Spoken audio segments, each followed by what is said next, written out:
굴뚝 5개를 동시에 해체하는 작업이 진행 중이다. 공법은 전도 공법입니다. 기존의 기계적 해체가 아니라 발파 해체다.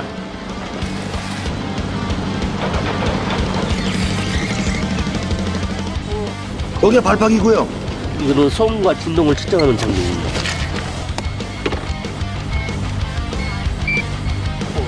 네, 2번 완료됐습니다. 8번 이상 없습니다. 9번 이상 없습니까? 이상 없습니다. 자, 카운트 시작하겠습니다. 10, 9, 8, 7, 6, 5, 4, 3, 2, 1. 발전 시작. 발파 해체는 아주 거대한 구조물을 어떤 그런 화약의 시차를 이용을 해서 아름답게 붕괴시키는, 해체시키는 그런 기술이라고 얘기할 수 있겠죠. 얼마만큼의 적당한 시간차와 적당한 화약량을 적용하는가 하는 것이 가장 핵심적인 기술이라고 할 수 있겠습니다. 글쎄, 발파는 불꽃의 예술이라고나 할까요? 그 굉장히 그 시간이 정밀한 시간, 그 다음에 그 나오는 엄청난 에너지, 그런 것들이 조화를 이루는 어떤 하나의 예술 활동이라고도 할 수 있겠습니다.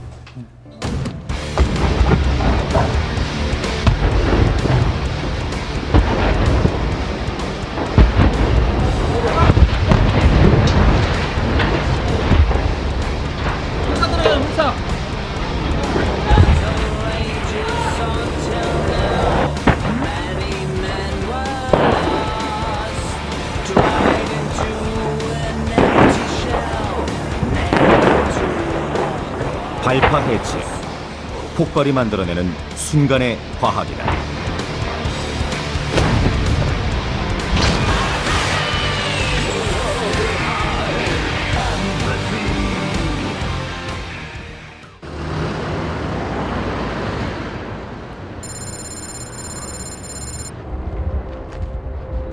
(2010년 3월 2일)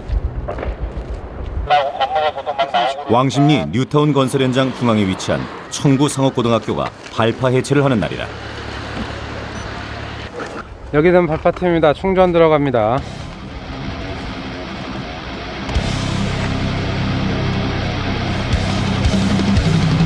발파 10초 전. 5, 4, 3, 2, 1 발파.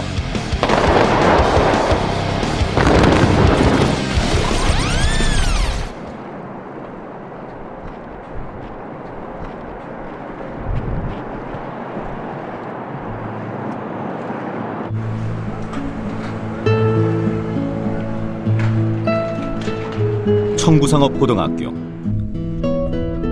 일반 학교 건물보다 높은 8층 규모로 기역자로 꺾어진 형태다.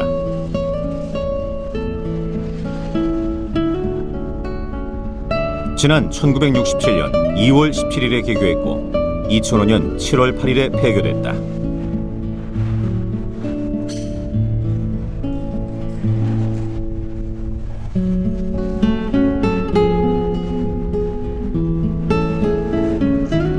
폐교한 지 5년째.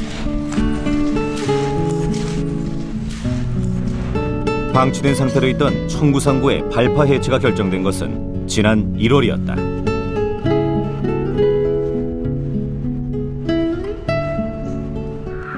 지금 드디어 화약 전문가와 구조 전문가들로 발파 해체팀이 꾸려졌다. 발파 해체를 이제 할 수 있게 됐어요. 그래서 그림에서 보시는 바와 같이 이렇게 기역자 형태의 구조물을 갖고 있는 RC 라멘 구조예요. 그래서 전체적으로 층수는 그 지하 1층서부터 지상 8층, 옥상층까지 그렇게 지금 구획이 되어 있고요. 기역자 형태로 되어 있다 보니까 저 기역자 형태를 어떻게 해야 될지 그 부분에 대한 토론이 좀 집중적으로 많이 있으면 좋겠습니다. 토플링을 적용한다고 해도 보통 발파 해체팀이 구성되면 현장 답사와 시뮬레이션을 통해 발파 공법이 결정된다. 청구상고의 경우는 기역자 구조라서 발파 공법을 결정하는 작업이 쉽지 않았다. 방식으로 해야지 원활하게 분이 이루어지지 않을까 하는 생각입니다. 그렇게 하더라도 그 두 단면들은 잘라줘야 된다라는 거죠. 이게 뭐 한 방향으로 뭐 넘기게 되면 딸려오는 부분들이 있으니까 이제 두 직사각 형태로 나누어서 발파를 하는 게 맞지 않겠냐 싶습니다. 기역자 건물을 일단 둘로 절단하고 그 건물들이 각각 뒤편으로 넘어가게 발파를 설계했다.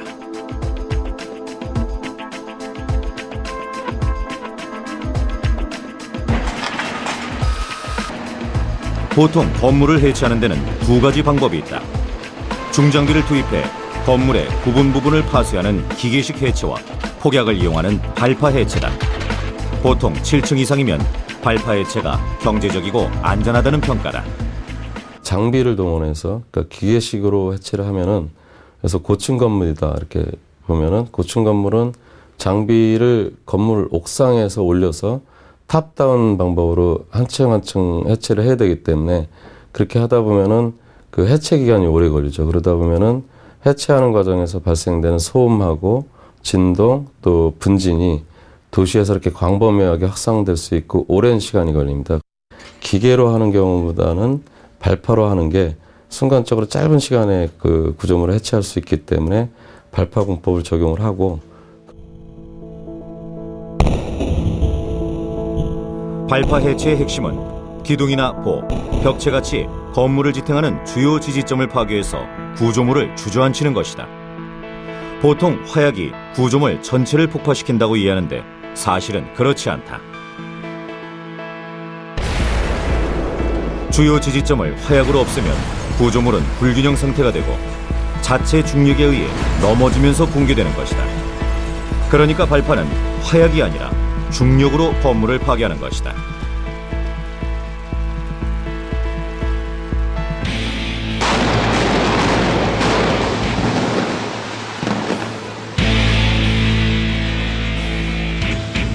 그런데 발파 공법은 건물 상태와 주위 환경에 따라 달라진다.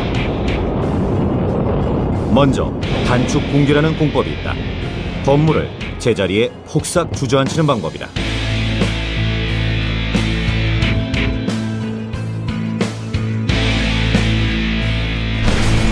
발파 대상 전체를 일정하게 수직으로 붕괴시키는 방법으로 주변에 건물이 밀집돼 있을 때 적합한 공법이다.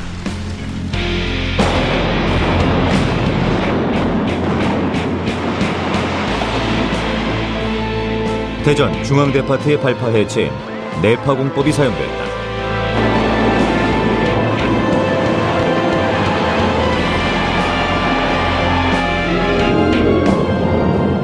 중앙 부분이 먼저 제자리에서 붕괴되고 양쪽 끝 부분을 안쪽으로 함몰시키는 공법이다.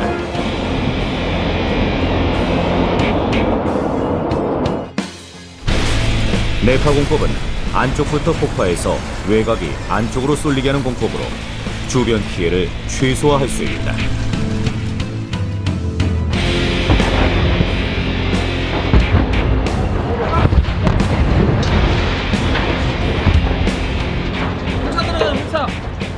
다섯 개의 굴뚝을 한 방향으로 넘어뜨린 이 방법은 전도공법이다. 공법은 전도공법입니다. 한 방향으로 넘어뜨리는 가장 쉬운 공법이라고 할 수가 있고요. 핵심은 그 굴뚝 내 일정 위치에 쐐기를 만드는 것이죠. 쐐기를 만들어서 쐐기가 만들어진 부분으로 넘어지는 방향을 조절하게 되는 것이고요. 방향 조절이 가장 어려운 기술이라고 보시면 됩니다. 전도공법.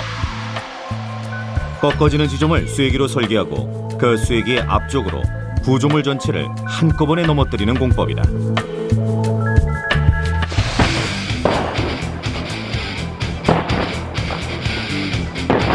가장 단순하면서도 경제적인 발파 공법이다.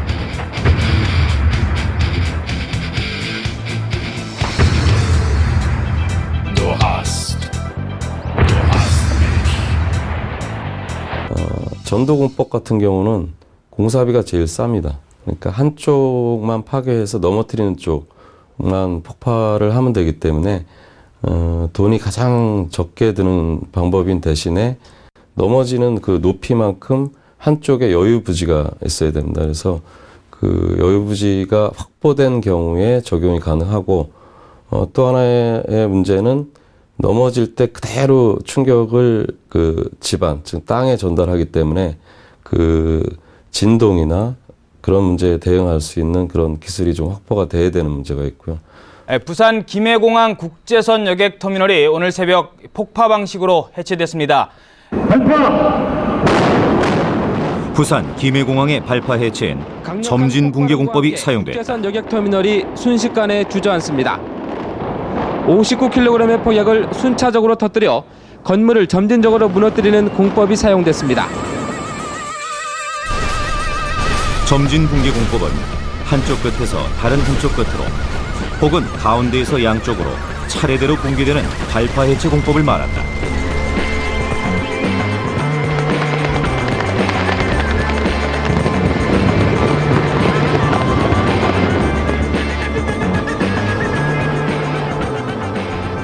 그래서 우리나라의 아파트를 보면 I형 아파트라고 그러거든요. 그러니까 폭이 좁고 길이가 긴 건물 같은 경우는 한꺼번에 그 동시에 한 층에 화약을 쓰면 진동이나 소음이 크게 발생할 수 있기 때문에 그것을 억제하기 위해서 그 두부를 이렇게 나누는 것처럼 그 구역을 구분을 합니다. 그래서 구역을 구분하고 한쪽이나 아니면 중앙부터 양쪽으로 하든가 한쪽부터 점차적으로 시간차를 두고 해체하는 그런 공법인데 그게 이제 점진 붕괴 공법이라고 하고요.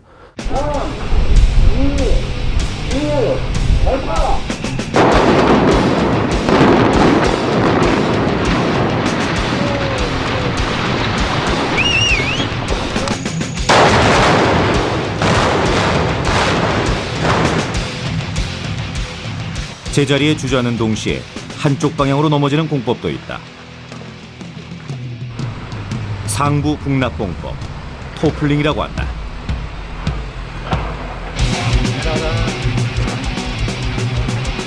상부 북락 공법은 구조물을 제자리에서 주저앉히는 단축 붕괴와 구조물을 한쪽 방향으로 넘어뜨리는 전도 공법이 결합된 방법이다.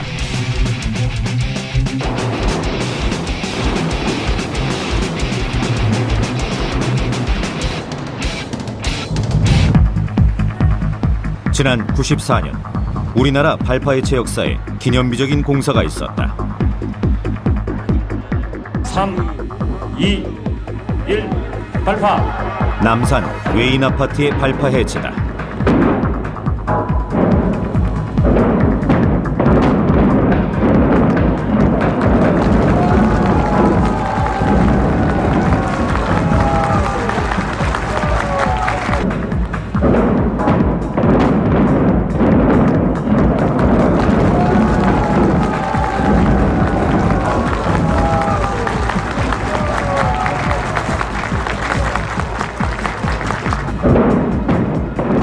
발파 해체 공법은 구조물 상태와 주변 환경에 따라 선정되는데 남산 외인 아파트는 두 가지 발파 공법이 동시에 사용됐다. 남산 외인 아파트 경우는 일단 주위 공간이 이렇게 많지 않아서 전도시키기가 좀 어려웠고요. 남산 터널도 있고 그래서 중요한 구조물들이 있었습니다. 그래서 진동을 제어하는 것이 이제 중요한 문제가 되었고. 그래서 그냥 단축 붕괴를 시키기에는 아파트 건물 자체가 이제 옆으로 넓게 길이가 길고 또 고층이기 때문에 그것이 동시에 이제 단축 붕괴가 되면은 큰 진동을 발생시킬 수 있기 때문에 일부는 이제 점진적으로 붕괴가 되면서 단축 방향으로 이제 붕괴가 될 수 있도록 두 가지 방법을 혼용을 했습니다.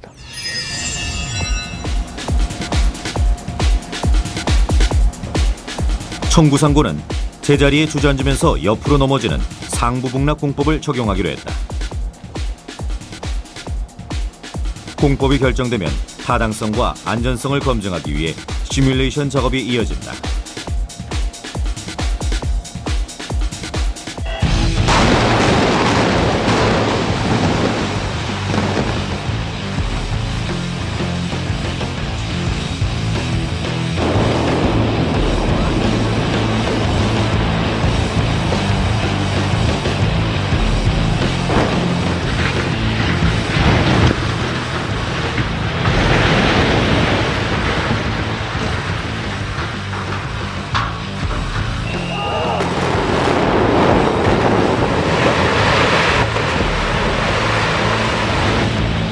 시뮬레이션 할 때는 그 해체하고자 하는 구조물의 뭐 재원이라든지 이런 정보를 다 받습니다. 그럼 그 재원대로 저희가 모델을 구성하고요. 그 다음에 또 발파 시차라든지 장약량이라든지 장약 위치를 선정을 해서 시뮬레이션 해서 저희가 의도하는 대로 시뮬레이션 결과가 나오지 않을 때는 서로 협의해서 시차를 좀 조정한다든지 장약 위치를 조정한다든지 그런 작업을 하고 있습니다.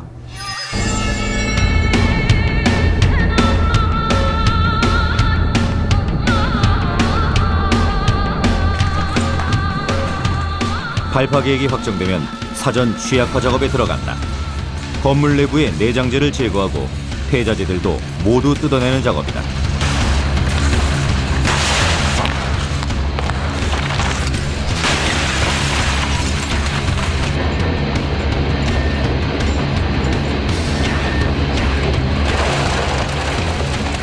특히 발파층인 1, 2, 3층은 교실 외벽까지 모두 제거한다.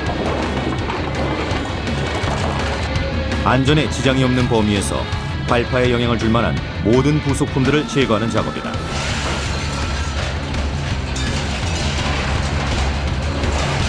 그야말로 건물 골조만 남기는 것이다.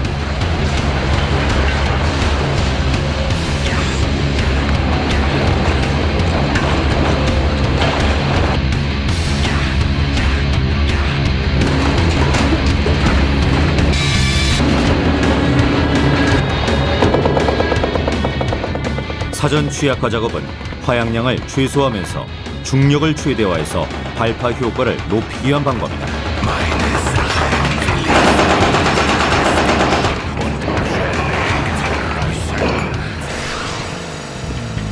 사전 취약화 작업이 끝나면서 바로 천공 작업이 시작된다. 천공, 화약을 넣을 구멍을 뚫는 작업이다. 청구상고의 경우 발파층인 1, 2, 3층 기둥에 천공을 했다.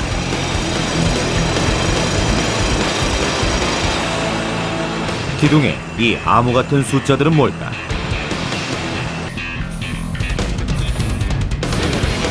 그리고 경사는 한 20도 정도 주면서 280은 천공 깊이고 20은 천공 각도다. 70% 정도 천공을 하면 화약이 이 기둥 전체에 가운데 화약이 오기 때문에 그 정도 70% 정도를 보고선 천공을 하는 겁니다. 지금 이 기둥의 크기는 40cm입니다. 그래서 한 280을 천공하는 겁니다.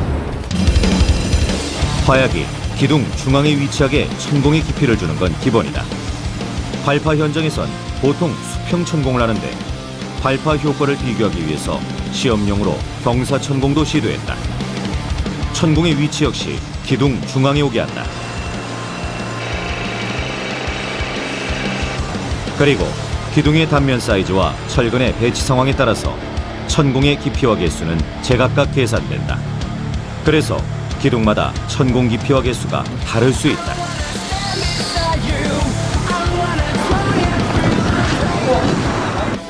청구상고의 경우 모두 284개의 천공이 만들어졌다.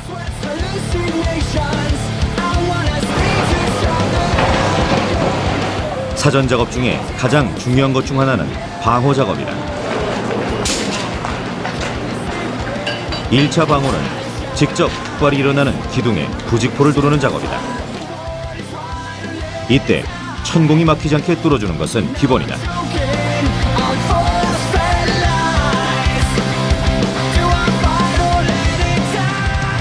자, 하지만도 이제 가위 갖다 놨으니까 처음에 부직포하고 그 다음에 이거 능형망까지 다 마무리를 한 기둥이나 다 해버려요.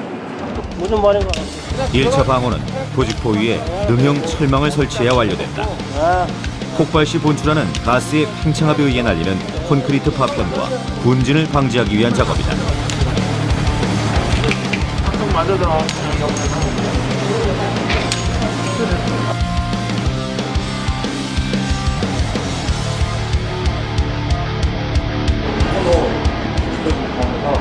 일 차 방호에 이어서 곧바로 2차 방호가 시작된다. 2차 방호부터는 화약이 직접 장전되지 않는 부분을 대상으로 하는 간접 방호다.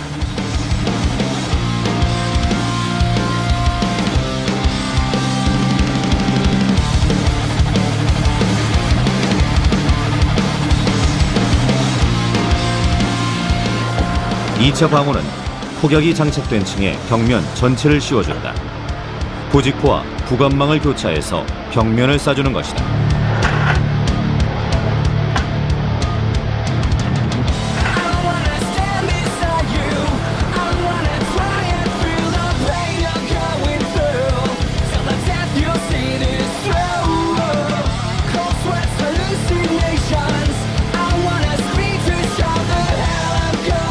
이쪽에 1차 방호로 직접 기둥에 발파되는 기둥에서 비산을 잡아주는데, 혹시 만약에 모를 비산을 2차 방호에서 잡아주기 위해서 2차 방호 작업을 하고 있는 겁니다. 그래서 이 부직포를 기둥 부위에는 저희가 부직포를 냈습니다. 왜냐하면 아무래도 가까운 데는 좀 더 비산이 생겨도 좀 센 비산이 날아갈 수 있으니까 이런 이제 장섬의 부직포로 해가지고 잡아주는 거고, 요거 중간 부위는 저희가 구강망으로 해서 잡아주는 겁니다. 그리고 이 부직포로 다 안 하는 이유는, 만약에 부직포로 다 싸매놓으면 이게 바람에 펄럭여가지고 오히려 작업하기가 더 힘듭니다. 그래서 여기는 구강망을 씌워주는 겁니다. 3차 방호벽은 발파 건물 외부에 설치한다. 일단 작은 투서벽을 쌓고 비계 구조물을 설치하는데, 발파 후 파쇄된 낙석과 분진들이 주변으로 날아가는 것을 방지하기 위해서다.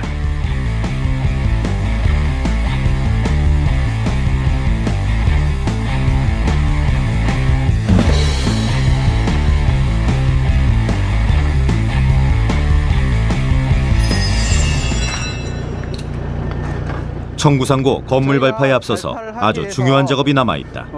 바로 건물 절단이다. 그래가지고 여기 이쪽 벽체에서 1m를 띄워가지고 이 바닥 1m를 띄워서 이 바닥 슬라브하고 천장하고 그다음에 이 보하고 이 보를 철근이 보이도록 절단을 해주시면 됩니다. 이쪽도 마찬가지로 학교 건물을 절단해서 2개로 분리하는 작업이다.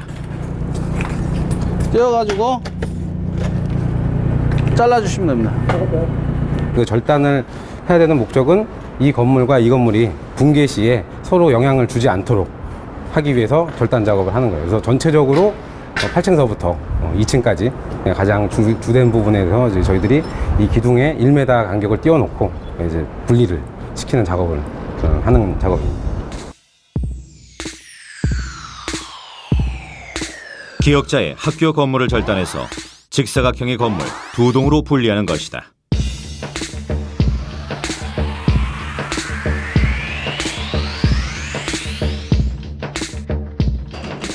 두 동이 만나는 지점에서 한쪽으로 약 1m 위치에 절단선을 만들고 콘크리트를 제거하면 기역자의 건물이 2개의 건물로 분리된다. 건물을 분리하는 이유는 기역자의 건물이 붕괴되면서 부딪히는 등 서로 영향을 줘서 설계대로 발파가 이루어지지 못하는 걸 막기 위해서다.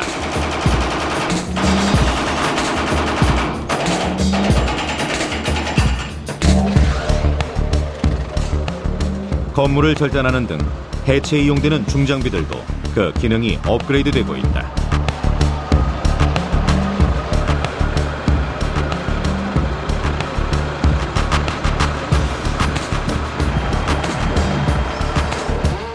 다이아몬드 와이어소.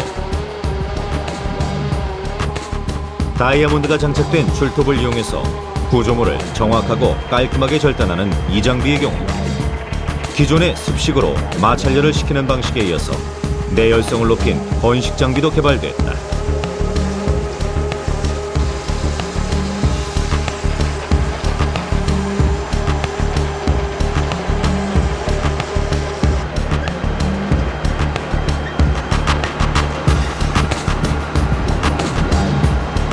이해하기 쉽게 설명드리면, 예전에 청계천 공사를 했을 때 습식 절단으로 해서 모든 교각을 절단했었거든요.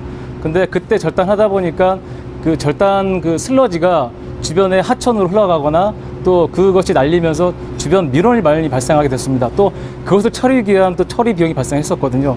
그것을 갖다가 개선하기 위해서 저희가 건식 와이어소 공법을 개발하게 됐습니다. 그런가 하면 건물 해체 전용 워터제트도 개발됐다. 워터제트는 고압 펌프로 형성된 고압 수류를 이용한 절단 장비다. 이 워터제트가 업그레이드됐다. 기존의 도로 개보수 공사나 제조업에 사용되던 워터제트에 비해 파쇄력은 그대로이면서 외형은 작고 가볍게 업그레이드돼서 건물 내부에서도 사용이 가능해졌다.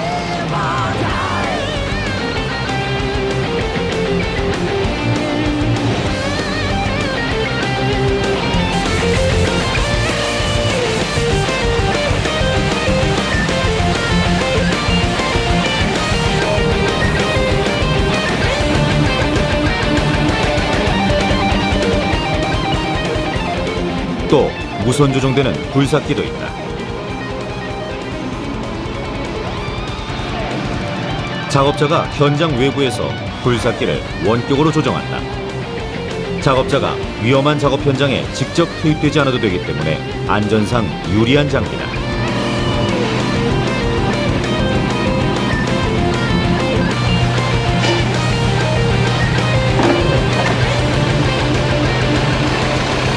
원격 조정 굴삭기의 업그레이드 버전도 개발 중이다. 굴삭기 원격 조정 햅틱 장치로 작업 중 굴삭기에서 받는 힘을 조작자가 그대로 느낄 수 있는 장비다. 기존 장비에 비해 보다 섬세한 조작이 가능해졌다. 햅틱 장치는 해체 장비가 작업을 수행할 때 굴삭기에서 받는 힘을 조작자가 느낄 수 있도록 하기 때문에 보시는 바와 같이 조작자가 장치를 구동을 하면서 손가락에서 이 모터의 구동에 의해서 힘을 받을 수가 있습니다. 그래서 작업의 효율성을 높이고요, 안정성을 높일 수가 있습니다.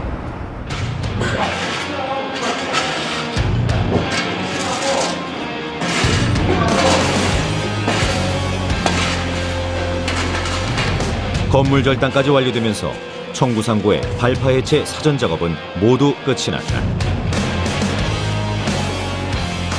사전 취약화 작업부터 천공, 방호, 절단에 이어서 이제는 발파 차례다.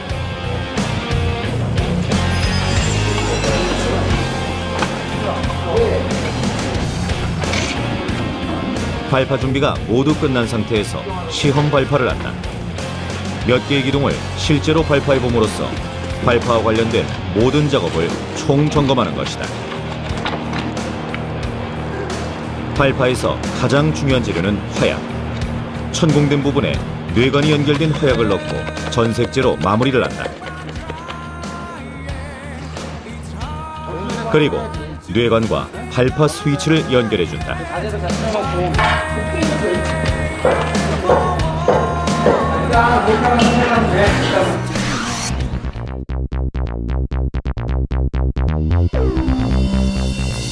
폭약은 그 종류가 다양하다.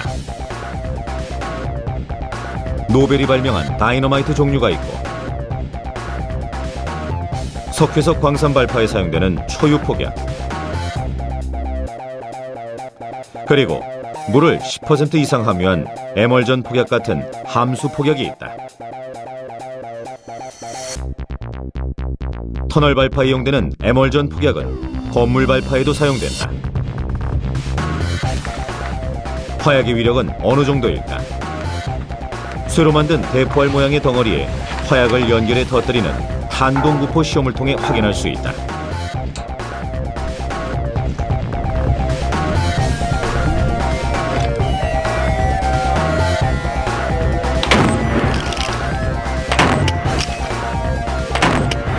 쇳덩어리가 움직인 거리가 바로 화약의 폭발력이다.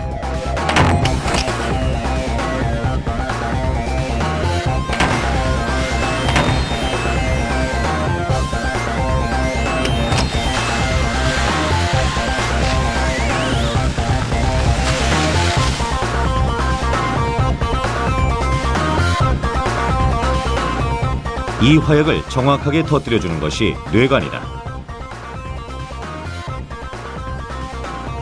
뇌관은 화약이 터지도록 하는 일종의 기폭제 역할을 한다.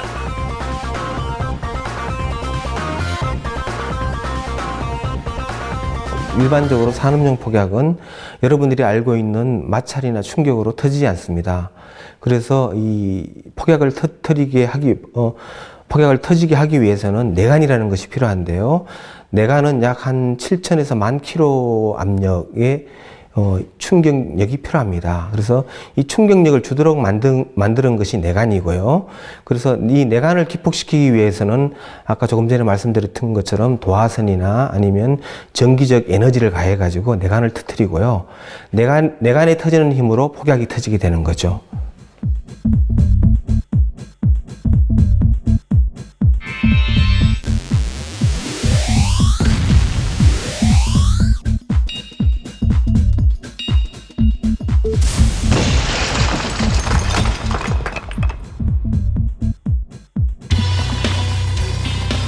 그렇다면 뇌관의 파괴력은 어느 정도일까? 아연으로 만든 판 위에 뇌관을 세워 그 폭발력을 알아봤다.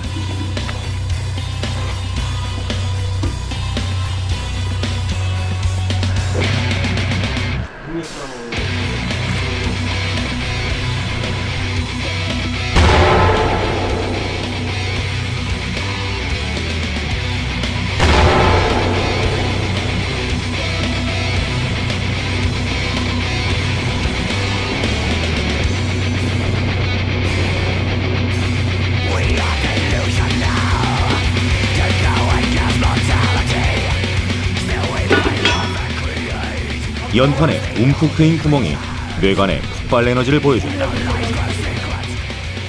뇌관이 화약에 충격을 줘서 폭발하기까지는 시간이 필요하다. 바로 뇌관 지연 시간이다. 0.02초, 0.04초, 0.22초 등 뇌관 지연 시간은 매우 다양하다.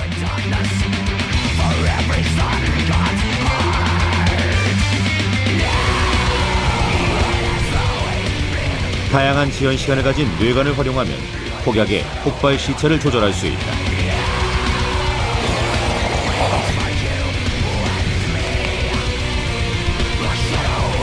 셋, 둘, 하나, 발사!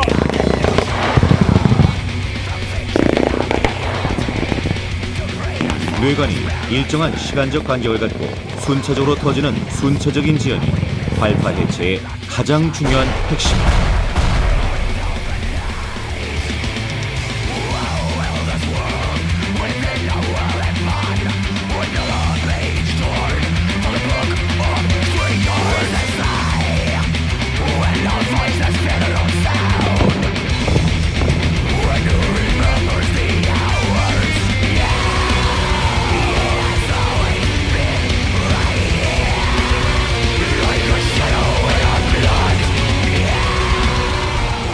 다양한 지연 시간을 가짐으로써 한꺼번에 폭약을 발파하기보다는 순차적인 내관을 초시를 가진 내관을 사용함으로써 폭약을 여러 번에 걸쳐서 발파를 시킴으로써 진동과 소음을 줄이는 그런 역할을 하고 있고요.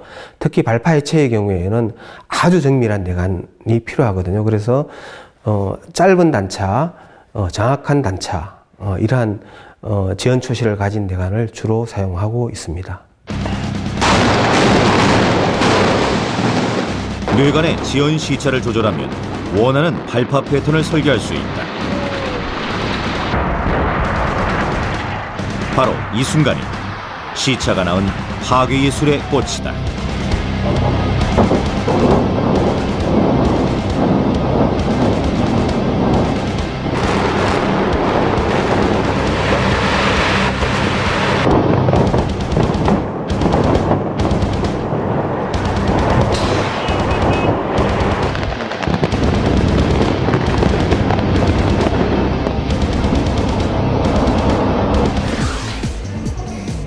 전색제도 폭발의 위력을 좌우하는 중요한 요소다. 천공에 폭약을 넣고 모래나 석분 등을 채워넣는데 그 충전하는 물질을 전색제라고 한다. 전국 내에서 폭약이 그 기폭에 의해서 폭갱 현상이 발생하는데요. 그럴 때 그 폭발가스가 발생하는데 전색물은 그 폭발가스를 밀폐시켜서 그 폭발 에너지가 그 밖으로 새나오지 않도록 하고, 그리고 폭발 에너지가 그 주변의 콘크리트를 파괴시킬 수 있도록 그런 파괴 효과를 높이는 그런 그 재료입니다. 천공 내 폭발 에너지가 새나가지 못하게 하는 전색제. 일반 발파와 달리 짧은 기둥을 대상으로 하는 발파 해체는 전색제의 양이 적어 밀폐 저항이 부족해 파괴력이 감소될 수 있다. 따라서 전색제의 선정이 무엇보다 중요한데 시험 결과 모래와 쇠석을 섞은 전색제가 좋은 효과를 나타낸다.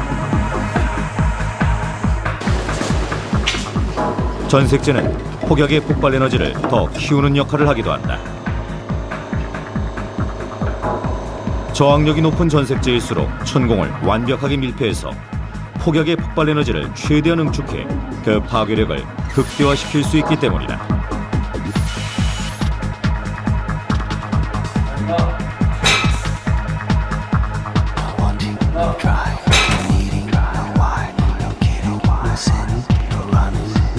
전색 효과의 가장 중요한 것은 사실은 작업의 그 능률보다도 그 파쇄 효과입니다. 기둥의 파쇄 효과. 기둥이 완벽하게 파쇄되지 않으면은 구조물이 무너지다가 실패할 경우가 있거든요.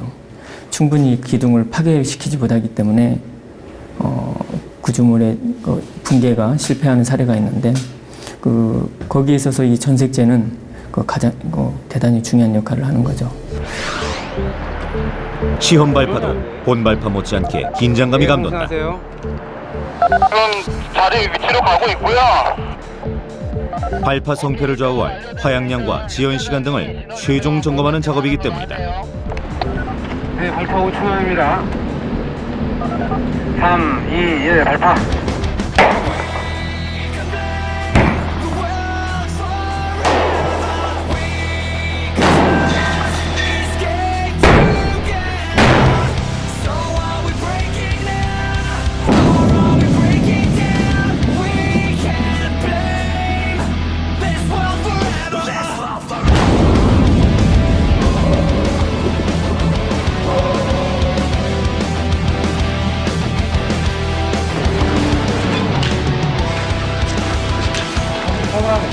모두 7개의 기둥을 시험 발파했다. 이 시험 발파 결과에 따라 화약량 등 발파의 핵심 부분이 수정되거나 보완되기도 한다.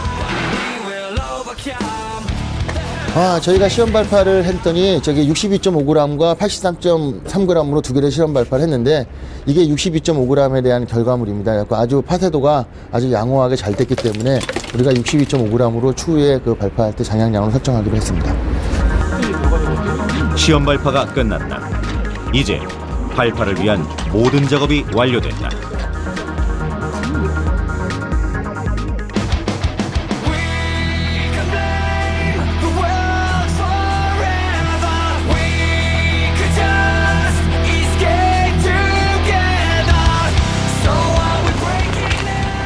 드디어 D-Day다.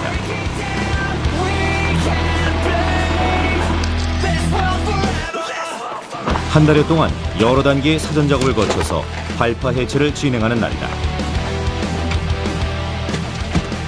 안전! 좋아! 좋아! 좋아!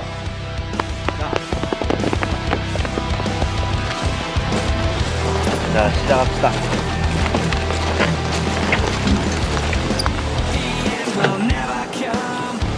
발파의 핵심은 화약이 원하는 시간에 계획된 시차대로 기폭돼 정확하게 터지게 하는 것이다. 천공에 뇌관이 연결된 화약을 넣고 전색제로 구멍을 막아준다.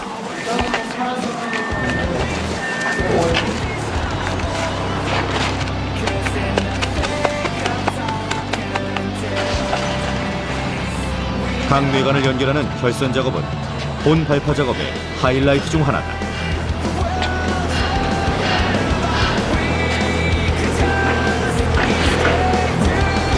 뇌관 결선하는 데가 이게 저기 비전기 뇌관이 공내에 들어가 있고요. 그다음에 이제 외부로 시차를 연결시켜줄 수 있는 뇌관을 갖다가 밖에다가 달아서 딱 연결하는 결선하는 작업입니다. 결선 이후 결선 여부를 점검하는 저항 테스트는 가장 중요한 작업이다. 맞아. 3, 4. 이게 1층부터 지금 3층까지 선이 제대로 연결됐나 안 됐나 확인하는 건데 이게 저항 측정기라는 겁니다.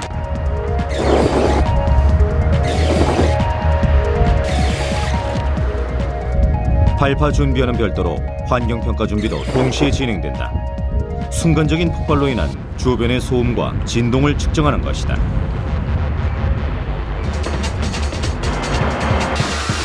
발파 해체에서 가장 문제가 되는 부분은 분진이다. 순간적인 폭발로 다량의 분진이 한꺼번에 발생하기 때문이다.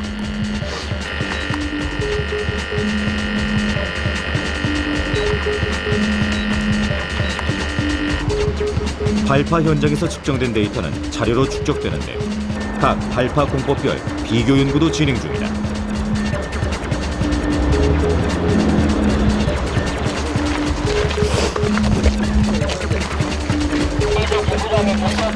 여기는 발파팀 충전 들어갑니다. 발파해도 되겠습니까? 네, 발파하세요. 드디어 발파 카운트다운이 시작된다.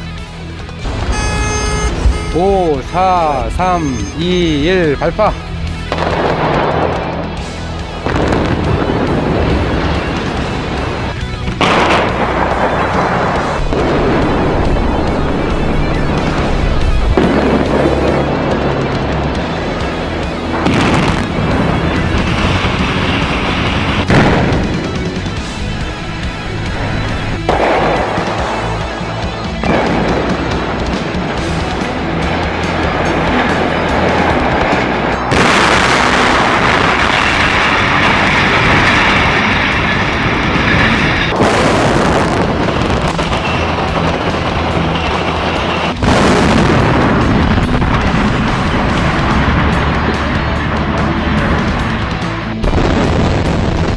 오랜 사전 작업 끝에 발파 해체에 걸린 시간은 겨우 10초 남짓이다. 그야말로 눈 깜짝할 사이 발파가 완료됐다. 이 순간을 위해 최첨단의 과학이 동원됐던 것이다.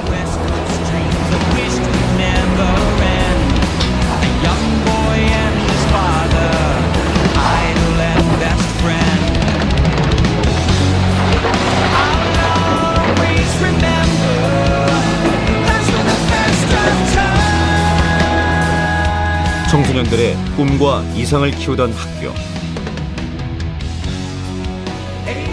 그 학교는 사라졌지만 이곳에서 다시 새로운 역사가 시작될 것이다.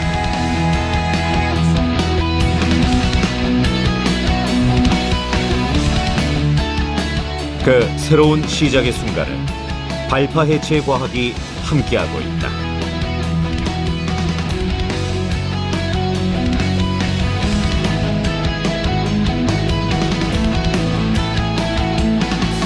향후에 전체 그 해체의 시장 규모 면에서 보면은 한 20% 정도는 발파 해체용법이 적용될 것으로 이렇게 예상이 되고요. 그 발파 해체 관련돼서 앞으로 좀 더 개발돼야 될 기술은 역시 그 시뮬레이션을 보다 합리적으로 할 수 있는 기술이 필요할 것 같고요. 그 다음에 그 가장 중요한 요소인 기폭 위치하고 기폭 시차를 보다 합리적으로 결정할 수 있는 객관적인 방법이 필요할 것 같습니다. 아마 지금에 있어서 가장 어려운 부분은 그 분진을 제어하는 것이 이제 아마 가장 어려운 방법일 것 같고 그것이 아마 숙제로 남을 것 같습니다.